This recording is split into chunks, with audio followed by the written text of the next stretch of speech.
हमारे महापुरुष कहते हैं, हमारे वेद शास्त्र कहते हैं कि नहीं, व्यक्ति जैसा कुछ करता है तो उसका परिणाम उसको अपने साथ में लेकर जाना होता है, उसकी परिणति उसको भुगतनी ही पड़ती है। कर्मफल का सिद्धांत अकाट्य है, व्यक्ति जैसा भी बोएगा वैसा ही पाएगा। यदि आज हम जिस भी परिस्थिति में, जैसा भी वातावरण हमको मिला हुआ है, जैसे भी माता पिता भाई बहन बंधु बांधव सखा हमको मिले हुए हैं, तो केवल और केवल हमारे विचारों और कर्मों के कारण ही मिले हुए,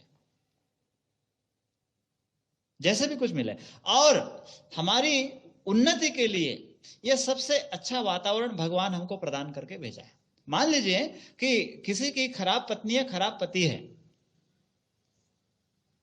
तो भी वो हमारे कर्म के अनुसार ही हमको मिले हुए हैं, और वहीं से व्यक्ति अपनी उन्नति कर सकता है। संत तुकाराम महाराष्ट्र के हुए हैं, उनकी पत्नी बड़ी ही कर्कशा स्त्री थी,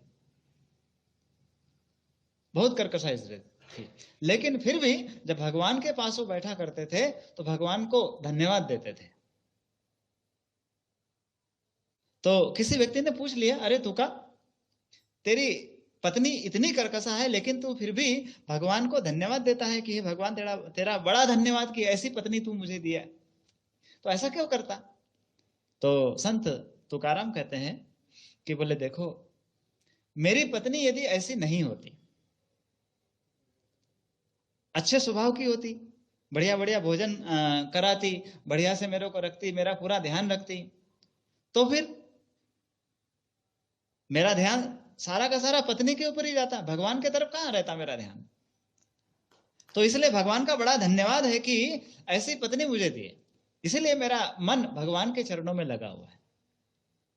और उसके कुछ समय के पश्चात उनकी पत्नी चल बसी, तो पत्नी के चल बसने के बाद भी भगवान को कहते हैं वो कि माऊली त पावली देवा आत तुझे माझे राज्य।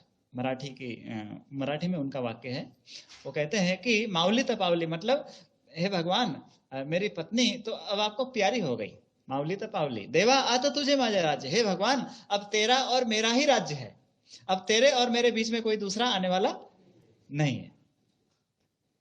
तो देखिए व्यक्ति का सोच कैसा है, व्यक्ति की थिंकिंग कैसी है, व्यक्ति का विचार कैसा है। विपरीत परिस्थितियों में भी व्यक्ति अच्छा सोच सकता है, विपरीत परिस्थितियों में भी व्यक्ति अच्छा कार्य कर सकता है। तो जैसी भी परिस्थिति है उसमें हम क्या अच्छा कर सकते हैं?